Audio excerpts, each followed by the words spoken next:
తిరుపతి జిల్లా చంద్రగిరిలో ఏనుగు బీభత్సం సృష్టించింది. పాకాల మండలం దేవినేని ఇళ్లు గ్రామంలో ఓ రైతు గజరాజ్ దాడికి బలయ్యాడు. పంటను కాపాడుకోవడానికి పొలం వద్ద కాపలా ఉన్న తిమ్మారెడ్డి అనే రైతుపై ఒంటరి ఏనుగు దారుణంగా దాడి చేసింది.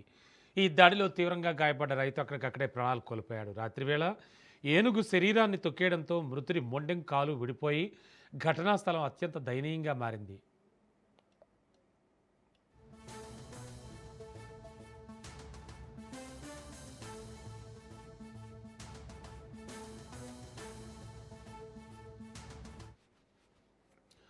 తిమ్మారెడ్డి ఫోన్ ఎత్తకపోవడంతో అనుమానం వచ్చిన బంధువులు పొలం వద్దకు వెళ్లి వెతగ్గా ఈ దారుణ ఘటన ఆలస్యంగా వెలుగులోకి వచ్చింది.